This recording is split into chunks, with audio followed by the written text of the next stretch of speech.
Hello प्यारे बच्चों। तो कैसे हैं आप लोग? उम्मीद करते हैं आप लोग बहुत ही बेहतर और स्वस्थ होंगे और अपनी बिहार बोर्ड 2027 का एग्जाम की तैयारी एकदम बहुत ही बेहतरीन तरह से कर रहे होंगे। ठीक है। और हम आपको केमिस्ट्री का पहला पार्ट दिए थे, उसमें हम लोगों ने आपका अभिक्रिया जितना होता है सबको हमने एक ही वीडियो में समेट लिए थे, यानी कि जितना भी अभिक्रिया होता है सभी को एक ही वीडियो में कि पूरा कंप्लीट परिभाषा हमने देख लिया। अब क्या कर रहे हैं, पार्ट 2 में हमने आपको पहला ही वीडियो में बता चुके थे कि उसमें हम 5 पार्ट लाएंगे जगह में पूरा डिटेल्स बताएंगे। और पहला पार्ट में हम लोगों ने रासायनिक अभिक्रिया कंप्लीट कर लिए थे और आज की क्लास में हम लोग समीकरण पढ़ने वाले हैं, यानी कि रासायनिक समीकरण क्या होता है, रासायनिक समीकरण के प्रकार क्या होते हैं, उसका जो दो होता है प्रकार वो भी पढ़ेंगे और साथ ही साथ शब्द समीकरण क्या होता है उसको बनाना सीखेंगे, जो कि 5 नंबर में पूछता है एग्जाम में। समझिए, ये जो है संतुलित रासायनिक समीकरण करना ये भी 5 नंबर में पूछता है और शब्द समीकरण बनाना वो भी पूछता है। तो ये बहुत ही इंपॉर्टेंट होने वाला है क्लास आज का, तो आप लोग बने रहिए वीडियो में। और आप लोग अगर नए होंगे चैनल पर तो आप लोग एनआरएस क्लासेस को सब्सक्राइब कर लीजिएगा। ठीक है, चलिए अब चलते हैं हम लोग अपने टॉपिक पर। आज का टॉपिक है रासायनिक समीकरण अर्थात केमिकल इक्वेशन क्या होता है। तो कुछ भी दिया रहेगा ओकरा हम जैसे कि संकेत और सूत्र के रूप में लिखेंगे ना, वही होता है रासायनिक समीकरण। जैसे शब्द दे देगा उसको जब हम बनाते हैं ना संकेत और उसके सूत्र के रूप में जब लिखते हैं वही होता है रासायनिक समीकरण। यहाँ देखिए परिभाषा क्या लिखे हम लोग, रासायनिक अभिक्रिया में अभिकारक एवं प्रतिफल को उनके सूत्रों एवं संकेतों में व्यक्त किया गया समीकरण को क्या कहेंगे, रासायनिक समीकरण कहते हैं। अब बताइए, यहाँ लिखे हैं अभिकारक प्रतिफल, याद है आपको? जो रासायनिक अभिक्रिया में भाग लेता है उसे क्या कहते हैं हम लोग, क्या कहते हैं, अभिकारक कहते हैं। इससे जो बन के नया प्रोडक्ट निकलता है उसको बोलते हैं हम लोग प्रतिफल कहते हैं, याद है ना? ये जो लिखते हैं इसी कहते हैं हम लोग, क्या कहते हैं, इसी कहते हैं रासायनिक समीकरण। और रासायनिक समीकरण क्या प्रकार होता है, देखिए रासायनिक समीकरण क्या प्रकार होता है, रासायनिक समीकरण दो प्रकार के होते हैं। पहला है संतुलित रासायनिक समीकरण और दूसरा है असंतुलित रासायनिक समीकरण। और इसमें सबसे इंपॉर्टेंट क्या है, देखिए स्टार लगा देते हैं, सबसे इंपॉर्टेंट है तो संतुलित रासायनिक समीकरण क्या होता है। और इसको पूछता भी एग्जाम में कि जैसे ये दे दिया, कहेगा बताइए कि इसको संतुलित करिए, क्या बताइए दोनों साइड का संतुलित है। इधर कार्बन है, कैल्शियम है, इधर कितना एक है, इधर एक है, चलिए ठीक है। इधर देखिए सी कितना है, इधर एक है, इधर भी एक है, ठीक है। लेकिन O2 देखिए यहाँ पर 2 है, इधर 3 है, कहने का मतलब ये संतुलित नहीं है। इसी को संतुलित करना हम लोग सीखेंगे। ठीक है, तो आप लोग इसका एक बार स्क्रीनशॉट ले लीजिए, तब हम लोग चलते हैं इसके नेक्स्ट पार्ट, यानी कि संतुलित रासायनिक समीकरण क्या होता है। चलिए, आप लोगों ने स्क्रीनशॉट ले लिए। अब देखिए, अब क्या हम लोग जानेंगे, नीचे क्या था, संतुलित रासायनिक समीकरण और था असंतुलित रासायनिक समीकरण। इसमें अब हम लोग क्या जानेंगे, संतुलित रासायनिक समीकरण किसे कहते हैं और संतुलित रासायनिक समीकरण किसे कहते हैं। चलिए हम हेडिंग लगाए, संतुलित रासायनिक समीकरण क्या होता है। अगर इधर अभिकारक होता है, इधर क्या होता है, इधर अभिकारक होता है और इधर होता है प्रतिफल। तो अगर इधर का और इधर का अणु या फिर परमाणु अगर समान होगा, दोनों साइड का हर एक अणु परमाणु समान होगा तो वो होगा संतुलित रासायनिक समीकरण। अगर समान नहीं होगा तो होगा असंतुलित रासायनिक समीकरण। चलिए तो देखते हैं परिभाषा। वैसी रासायनिक अभिक्रिया या फिर नहीं, अभिक्रिया नहीं होगा इसमें, इसमें क्या देखिए क्या है, इसमें समीकरण है ना, तो इसमें हर एक लगाना है समीकरण, याद रखिएगा। चलिए, वैसी रासायनिक समीकरण जिसमें अभिकारक एवं प्रतिफल के परमाणु एवं अणुओं की संख्या समान हो उसे क्या कहेंगे हम लोग, संतुलित रासायनिक समीकरण कहेंगे। एकदम इजी है। अब देखिए, अब देखते हैं, इधर देखिए क्या है, यहाँ पर कैल्शियम है, तो कैल्शियम देखो जी, इधर क्या एक ही है कैल्शियम, इधर देखिए इधर भी कैल्शियम कितना है, एक ही है। अगर मिलाना है तो बगल में देखिए, अगर आपको रफ देखना है देखिए, समझिए कैसे मिलाते हैं, समझिएगा। जैसे कैल्शियम है, ठीक, खोजते हैं, इस साइड कैल्शियम कितना है, एक है, ठीक है, हो गया। अब इधर हो गया ओ ऑक्सीजन, इस साइड देखना है ऑक्सीजन कितना है, ठीक है, O2 लिखिए, केवल ऑक्सीजन, ठीक है, ओ लिखिए। इधर एक हो गया, यहाँ पर, यहाँ हो गया दो, कितना हो गया, इधर 3 हो गया, चलिए ठीक। और इधर हो गया कार्बन, कार्बन इधर देखिए कितना है, कार्बन इधर है केवल एगो है, हो गया। अब देखते हैं उस साइड का जो है कैल्शियम कितना है, देखिए उस साइड का भी कैल्शियम कितना है, एक है, उस साइड की बात कर रहे हैं, यानी प्रतिफल का बात कर रहे हैं। अब इधर देखिए ओ यानी ऑक्सीजन कितना है, 3 है, कितना है, 3 है। और बताइए कार्बन कितना है, इसका कार्बन एगो है, कार्बन एगो है। अब देखिए मिला के देखिए, कैल्शियम एगो, ठीक है, इधर का उधर का भी एगो है, ऑक्सीजन इधर 3 गो, उधर भी कितना है, 3 गो है, कार्बन इधर एगो है, उधर भी कितना है, एगो है। सेम से मिला, परमाणु उसका सेम से मिला, मतलब ये क्या है, संतुलित रासायनिक समीकरण का एग्जांपल है। आगे देखिए, इधर कार्बन एगो, इधर कार्बन एगो, ठीक है, इधर इधर जो है ऑक्सीजन दूग है, इधर भी ऑक्सीजन दूग है, ये भी संतुलित रासायनिक समीकरण का एग्जांपल है। इधर देखिए हाइड्रोजन 2 गो और क्लोरीन 2 गो, इधर देखिए ये जो होता है ये इंटूम होता है, कि ये 2 इसका भी है और 2 इसका भी, यानी कि हाइड्रोजन 2 गो है और क्लोरीन भी 2 गो है, सेम से मिल गया, मतलब ये था संतुलित रासायनिक समीकरण का एग्जाम्पल था। आप समझिए, इसमें पूछता है अगर असंतुलित रहेगा उसको कहेगा कि संतुलित आप बनाइए। ये पूछता है एग्जाम में, 2 नंबर कंफर्म था ये जाता है। अगर आपका अगर अच्छा रहा तो उसमें 5 नंबर का भी पूछ देता है। कैसे करेंगे, अब भी हम लोग अभी हेडिंग लगाएंगे संतुलित रासायनिक समीकरण करना, ठीक है। और संतुलित रहेगा उसको संतुलित बनाना वो भी आपको हम सिखाएंगे। अब देखिए यहाँ लिखे असंतुलित रासायनिक समीकरण, इसी का सेम परिभाषा होगा। इसमें अभिकारक एवं प्रतिफल क्या है, परमाणु समान है, इसमें समान नहीं होगा। क्या है देखिए, वैसी रासायनिक समीकरण जिसमें अभिकारक एवं प्रतिफल के परमाणु की संख्या समान नहीं हो उसे असंतुलित रासायनिक समीकरण कहते हैं। खत्म हो गया। अब देखिए इधर OH2 कितना है 2, इधर भी 2 है, ठीक है। इधर ऑक्सीजन कितना है 2, इधर 1 है, मतलब ये क्या है, संतुलित नहीं है। इधर देखिए N2 कितना है 2 है, इधर 1 है, बस यही हो गया। ये क्या है, संतुलित नहीं है, यानी कि असंतुलित है। अब हम लोग क्या है लगाएंगे, असंतुलित को संतुलित कैसे बनाते हैं आप लोग को अभी हम 2 तरीका सिखाएंगे, समझिएगा। इसका पहले आप लोग स्क्रीनशॉट ले लीजिए। चलिए अब हम लोग क्या करेंगे, समीकरण को संतुलित करना सीखेंगे। आपको हम लोग क्या करेंगे, 2 मेथड सिखाएंगे। पहला मेथड अनुमान विधि, दूसरा बीजगणितीय मेथड से बताएंगे। बीजगणितीय मेथड से आपका कभी भी गलती नहीं होगा और आपका हमेशा सटीक आंसर निकलेगा। पहले देखते हैं हम लोग अनुमान मेथड क्या होता है। अनुमान विधि से हम लोग इसे बनाने का प्रयास करते हैं, समझिएगा। इसमें यहाँ लिखा हुआ है, देखते हैं कौन संतुलित है, नहीं है। जो संतुलित नहीं होगा उसको करेंगे संतुलित, समझिए। इधर पे आपको बगल में ना अनुमान क्या होता है, लिखना पड़ता है। क्या होता है, लिखना पड़ेगा आपको कि Na इधर कितना है उधर कितना है। बगल में देखिए, हमको समझने का प्रयास करते हैं। इधर देखिए, इधर देखिए Na है तो Na यानी कि सोडियम है, ठीक है। कितना है इस सर वो देख लेंगे। फिर देखते हैं यहाँ पे O ऑक्सीजन कितना है वो भी देख लेंगे, ठीक है। और आगे हाइड्रोजन है तो हाइड्रोजन कितना वो भी देख लेंगे। और आगे यहाँ पर क्लोरीन यानी कि Cl है, वो भी हम लोग इधर देख लेते हैं। देखिएगा इधर कितना कितना वो लिखिए पहले। इधर Na केवल 1 है तो यहाँ पर 1 रखते हैं, ठीक है। ऑक्सीजन बस मात्र 1 के है, इधर 1 के रहेगा, ठीक है। हाइड्रोजन देखिए, यहाँ पर हाइड्रोजन 1 और यहाँ पर हाइड्रोजन 1, कितना हो गया, हाइड्रोजन हो गया 2। और क्लोरीन कितना है, 1 है। कितना है क्लोरीन, 1 है। या इसमें कोई दिक्कत नहीं है। चलिए अब उस साइड देखिए कितना है, नहीं होगा तो हम लोग पुराएंगे इधर। चलिए इधर देखिए सोडियम कितना है, 1 है। चलिए ठीक है, इधर हो गया सोडियम। चलिए दूसरा मार्कर से लिखते हैं, सोडियम हो गया इधर 1 हो गया। और आगे देखते हैं ऑक्सीजन। ऑक्सीजन देखिए कितना है, यहाँ पर 1 है, यहाँ पर भी हो गया 1 है। और देखिए हाइड्रोजन 2 है तो हाइड्रोजन यहाँ पर 2 है, ठीक है। आगे देखिए यहाँ पर क्लोरीन 1 है तो यहाँ पर भी क्लोरीन 1 है। कहने का मतलब यहाँ पर देखिए सोडियम इस यानी अभिकारक में 1 प्रतिफल में भी 1, ऑक्सीजन 1 और प्रतिफल में भी 1, हाइड्रोजन अभिकारक में 2 और प्रतिफल में भी 2, क्लोरीन अभिकारक में 1 और प्रतिफल में भी 1 है। मतलब ये तो संतुलित है, इसको संतुलित करना नहीं है। ये संतुलित है, पहला ये संतुलित है। देखते हैं अगला क्या संतुलित है। सेम यही काम करना पड़ता है हमेशा, याद रखिएगा। चलिए बनाए तब बगल में कहीं ब्रैकेट में, चलिए यहाँ बनाते हैं। देखिएगा आप लोग बगल में देखिए, यहाँ हाइड्रोजन है तो हाइड्रोजन लिखते हैं, उसके बाद क्लोरीन है, ठीक है। बस 2 था। देखते हैं इधर कितना है, हाइड्रोजन 2 है तो यहाँ रखते हैं 2। और क्लोरीन कितना है 2 है, यहाँ पे रखते हैं 2। आप देखते हैं इस साइड कितना है, कितना हाइड्रोजन 1 है। हाइड्रोजन यहाँ रखते हैं हम लोग कितना, यहाँ पर रखते हैं हम लोग 1। हाइड्रोजन हो गया इस साइड का 1 और क्लोरीन हो गया इस साइड का 1। क्या देखिए सेम है, क्या दोनों का सेम है, नहीं ना। देखिए इधर हाइड्रोजन अभिकारक में 2 है जबकि प्रतिफल में क्यों नहीं है। और क्लोरीन में कितना है 2 है जबकि इधर प्रतिफल में क्यों है, मतलब नहीं है बराबर। क्या करेंगे, इसको बराबर करेंगे। इधर तक 2 पुराना पड़ेगा। कुछ समय पहले एक आया था ना, अगर यहाँ पे 2 है, देखिए अगर 2 से हम गुना करते हैं तो हाइड्रोजन भी 2 हो गया और क्लोरीन भी 2 हो गया। यानी कि संतुलित करने के लिए हमको यहाँ पर 2 से गुना करना पड़ेगा। यानी कि हाइड्रोजन भी हो जाएगा 2 और क्लोरीन भी हो जाएगा यहाँ पर 2, यानी कि तब ये संतुलित हो चुका। अब ये संतुलित हो गया, समझे। इस प्रकार हमको लिख करके बगल में सोचना पड़ेगा कहाँ पर क्या गुना करें, कितना अंक से गुना करें ताकि संतुलित हो जाए। चलिए अगला संतुलित करते हैं। आप लोग बताइए तीसरा कितना होगा। फिर सोचिए बगल में क्या हमको लिखना पड़ेगा। यहाँ पर देखिए बगल में लिखते हैं इसका, तो यहाँ हाइड्रोजन ऑक्सीजन है तो हाइड्रोजन कितना है और ऑक्सीजन कितना है। इस साइड हो गया 2 और ऑक्सीजन हो गया इधर का 2।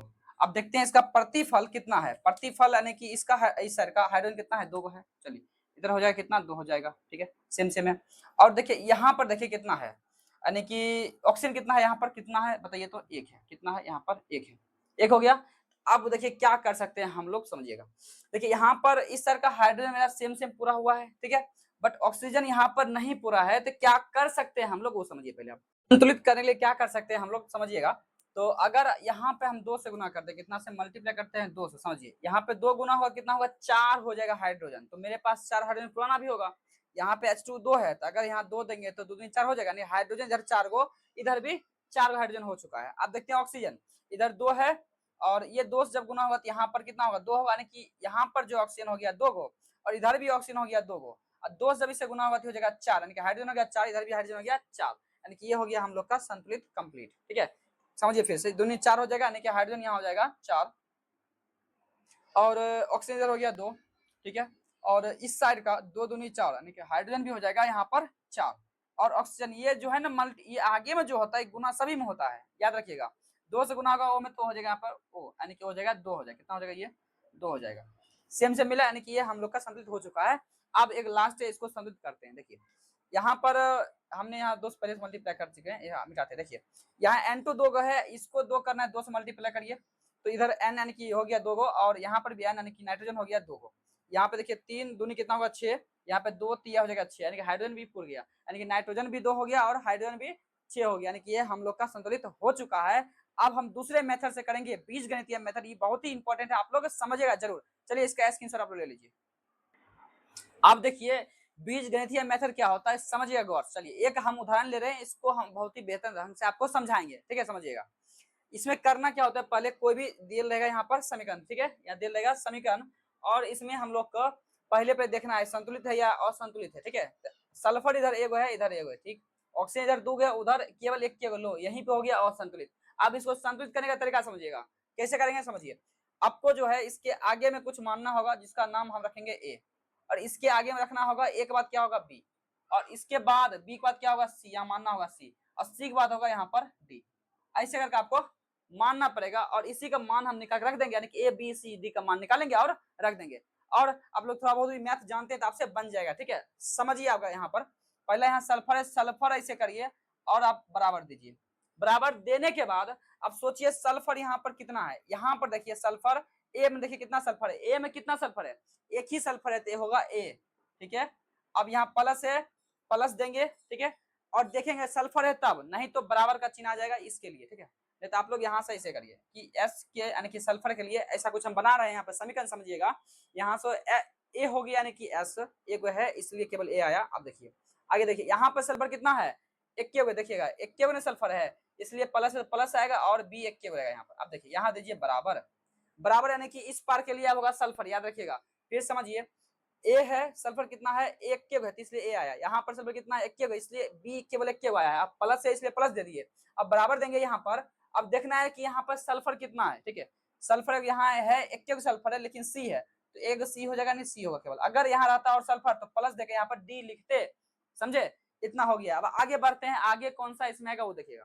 सल्फर हो गया, अब है ऑक्सीजन के O2 है। ठीक है, उस पर रखते हैं। आप समझिए यहाँ पर O2 यहाँ पर कितना, ऑक्सीजन कितना है यहाँ पर 2 है, यानी कि O लिख सकते हैं आप, O लिखिए, आप लिख सकते हैं O2, कोई दिक्कत नहीं। देखिए यहाँ पर ऑक्सीजन हो गया 2 यानी कि यहाँ होगा 2 है, यहीं पे समझना है आपको, समझिएगा फिर से। ऑक्सीजन हो गया 2 यानी कि यहाँ हो जाएगा 2A हो जाएगा। अब यहाँ पर है, देखिए यहाँ पर नहीं है ऑक्सीजन, अब यहाँ से क्या करेंगे बराबर देंगे। यहाँ देखेंगे ऑक्सीजन कितना है, ऑक्सीजन यहाँ पर ए है, मतलब डी है यहाँ पर, समझे। ये करना सीख लीजिएगा ना, आपसे कभी भी आपसे गलती नहीं होगा, संतुलित करने वाला सभी आपसे बनेगा, समझिए फिर से आप। ओ हो गया। अब क्या है एच बाकी है यहाँ पर, कि एच के बारे में जानते हैं हम लोग यहाँ पर। ठीक है, अब देखिए यहाँ पर एच यहाँ पर है क्या, नहीं है, ए में क्या बी में है, हाँ है बी में। बी में कितना है एच 2 है, यानी होगा 2B, और है बराबर है, आप बराबर देना है। यहाँ पर है नहीं है, यहाँ पर है हाँ है, यहाँ कितना है 2 है तो यहाँ हो जाएगा 2D। कोई दिक्कत आप लोग का नहीं है, बस इतना ही करना था। अब आपका बन जाएगा। आप कोई भी इसमें ए मानिए, बी मानिए, डी मानिए और मान रखिए, कुछ भी मान सकते हैं आप लोग। ठीक है, लेकिन ऐसा कुछ मानिए जिससे हल हो जाए। जैसे देखिए अगर हम डी मानते हैं तो ए का मान निकल जाएगा, जैसे ही डी का मान निकला, डी का मान यहाँ रखिए, बी का भी मान निकल जाएगा, ए और बी का मान निकला यहाँ रख दीजिए, सी का भी मान निकल जाएगा, और इसको यहाँ पर पटकिए, बेचारा आंसर आप दे देगा आराम से। चलिए यहाँ पर क्या करते हैं हम लोग, यहाँ से मानते हैं। अब क्या माने हम लोग, डी बराबर माना, डी कुछ आपको मानना पड़ेगा, कोई भी अंक मान लीजिए, 4 मानिए, 8 मानिए, 12, कुछ जो कि कट जाए। हम क्या करते हैं क्या मान ले, चलिए 8 मानते हैं, क्या मान ले यहाँ पे 8 मान लेते हैं, अपना मन से आप 4 भी मान सकते हैं, कोई दिक्कत नहीं है। ठीक है, 8 माने। अब देखिएगा यहाँ यानी कि हम माने हैं डी 8, अब यहाँ से हल करना आप लोग क्या करिएगा, शुरू करिए। चलिए देखिए यहाँ से हल करते हैं हम लोग, तो 2A बराबर कितना है, डी है, डी का मान कितना निकाले हम लोग अभी, 8 निकाले, तो माने हैं। तो अगर डी रखते हैं 8, यहाँ से हल कर सकते हैं हम लोग, गुना हो जाएगा इसके भाग में, 8 बटा हो जाएगा 2, काटिए 4, यानी ए कितने आ गया 4। चलिए एक चीज निकल गया। आगे देखिएगा इससे भी हम लोग हल कर सकते हैं कि 2B बराबर दिया था यहाँ पे 2D, अब 2B बराबर 2 गुना डी कितना है 8, यहाँ पर रख दीजिए। 2B बराबर हो जाएगा 16, गुना हो जाएगा इसके भाग में, 16 बटा हो जाएगा ये 2, काटिए कितना होगा 8, यानी बी आ गया यहाँ पर 8 आ गया, बी का भी मान निकल चुका। अब निकालते हैं सी का मान। अब देखिएगा क्या है यहाँ पर समीकरण, ए प्लस बी बराबर है सी। ए का मान निकाले हम लोग यहाँ पे 4 और बी का निकाले हम लोग 8 बराबर सी हो जाएगा 12, यानी कि सी कितना हो गया 12। समझे कुछ? ए बी सी का मान निकाल लिए, बस यहाँ पर रखिए, और डी का तो हम माने थे 8, रखिए इसमें और आंसर आ जाएगा। चलिए क्या है समीकरण, देखिए समीकरण था ए और SO2 प्लस में H2S, ठीक, यहाँ S था प्लस में H2O, ठीक है, यहाँ पर B था और यहाँ पर C और यहाँ पर D। अब सब का मान रखिए। A का मान कितना है, देखिए यहाँ रखते हैं। A का मान हम लोग निकाले हैं 4, यहाँ हो जाएगा 4SO2 प्लस B का मान निकाले हम लोग 8, तो H2S, ठीक है, और यहाँ C निकाले हम लोग, कितना निकाले हैं 12, तो 12S, फिर प्लस D कितना माने थे 8, तो 8H2O। अब एकदम हम लोग जांचते हैं क्या हम लोग का सच में संतुलित हो चुका है या नहीं हुआ है। अब देखिएगा ये एकदम आसान है मेथड, ठीक है, आपको आंसर आ ही जाएगा, चाहे बट्टा उट्टा में आए लेकिन आ ही जाएगा आपका आंसर। ये बहुत ही इंपॉर्टेंट मेथड है, आपको इधर फिर से हम आपको समझा देंगे, ठीक है। पहले आप देखिए मिलाते हैं, इधर देखिए S कितना है 4 हो गया S, और यहाँ देखिए 8S कितना 8S, 8 और 4 हो जाएगा 12, इधर 12S है, कंप्लीट हो गया। आगे देखिए ऑक्सीजन, देखिए ऑक्सीजन इधर हो गया 4 दूनी 8, 8 ऑक्सीजन, अन्य देखते हैं 8 गुना 1 ऑक्सीजन कितना 8 हो गया ना, कि 8 ऑक्सीजन इधर 8 ऑक्सीजन उधर, संतुलित है। आगे देखिए हाइड्रोजन 8 दूनी 16, 16 हाइड्रोजन होना चाहिए, 8 दूनी 16 हाइड्रोजन कंप्लीट हुआ, मतलब ये हमारा क्या हो गया संतुलित हो गया। एक बार और आपको बतलाते हैं और ये कंप्लीट हो जाएगा, समझिए फिर समझिएगा। जो भी देल रहेगा यहाँ पर समीकरण, उसके आगे में A B C D रखिए, उसके बाद जो भी होगा S रखिए, बराबर दीजिए, यहाँ जितना S होगा उसके अनुसार ये इसमें गुना होता है, एक ऐसे तो एक गुना ही रहेगा, प्लस यहाँ पर प्लस क्यों आया, क्योंकि इसी साइड में यहाँ पर एस आर ओ है और प्लस इसलिए प्लस देंगे। अब एस कितना हो गया 1 होगा, इसलिए ए होगा बी, तब देना है बराबर आपको एस अब कितना है 1 यहाँ पर है 1 रहा, केवल सी। अगर यहाँ पर और रहता है एस तो यहाँ प्लस देख लिखते, नहीं है तो नहीं देंगे। ऑक्सीजन लिखिए, केवल ओ लिखिए, कोई दिक्कत नहीं, ओ भी लिख सकते हैं या ऑक्सीजन भी लिख सकते हैं, कोई दिक्कत नहीं। ओ देखिए यहाँ पे कितना है, यानी कि ऑक्सीजन कितना है 2 है, तो 2 गुना ए तो 2A हो जाएगा। यहाँ पे नहीं है तो आप बराबर देंगे, बराबर दे दिए हम लोग। बराबर देने के बाद यहाँ पर देखिएगा एस नहीं, हमको ओ देखना है, ओ यहाँ पर है, अभी डी में लगा है, तो डी गुना ए ओ है, कितना होगा डी होगा, इसलिए बराबर माया डी। अब देखिएगा हाइड्रोजन, हाइड्रोजन यहाँ कितना 20 में लगा है ना, बी में तो 2 है, इसलिए 2B हो गया। अब बराबर देना है, एच कितना है 2 है, इसलिए 2D आ गया, हो गया ना। अब आपको यहाँ पर मानना है, चाहे ABCD में कुछ भी मान सकते हैं। हमने यहाँ पे आसानी के लिए कि डी क्या माने 8, ताकि यहाँ से हल होकर ए भी आ जाएगा और बी भी आ जाएगा, और यहाँ पर रखेंगे ए बी और सी भी निकल जाएगा। जैसे ही आपको मान निकल जाएगा इसी में रख दीजिए, ए बी सी का मान और डी का मान रख दीजिए, इस पर आपका संतुलित हो जाएगा। आप लोग इसका क्या करिए स्क्रीनशॉट ले लीजिए। इसके बाद हम लोग मोस्ट इंपॉर्टेंट पढ़ने वाले शब्द समीकरण क्या होता है, ये भी पूछता है एग्जाम में बहुत ज्यादा, इसके बाद तुरंत पढ़ लेते हो, इसका स्क्रीनशॉट ले लीजिए आप। तो अब हम लोग पढ़ने वाले शब्द समीकरण क्या होता है, और ये भी हमारे एग्जाम में बहुत ही इंपॉर्टेंट रोल निभाता है, और ये भी 2 नंबर तक का पूछ लिया जाता है, समझिएगा। इसमें ऐसा दे देगा, इसको कहेगा कि आप लोग बदलिए, यानी कि calcium hydroxide plus carbon dioxide, Hindi में दे देगा, इसको करना होगा हम लोग का सांकेतिक रूप में, ठीक है। और ये बनता क्या है, कैल्शियम कार्बोनेट और जल। आपको ये तभी बन पाएगा जब आप किसी भी यौगिक को बनाना जानते हो, और परमाणु है इधर भी परमाणु है, दोनों का मिलने के बाद क्या बनेगा वो आपको आना चाहिए, ठीक है। अब यहाँ समझिएगा, कह रहा है कैल्शियम हाइड्रोक्साइड, खुद बोल रखा है क्या है कैल्शियम, क्या है हाइड्रोक्साइड, यानी कि कैल्शियम होता है Ca और हाइड्रोक्साइड होता है OH का होल ट्वाइस होता है, ठीक है। फिर प्लस कार्बन डाइऑक्साइड यानी कि CO2। देखिए इसमें आपको कोई टेंशन लेने वाली बातें नहीं, जैसा ऐसा बोलेगा वैसा ऐसा आप लिखते जाइएगा, बन जाएगा।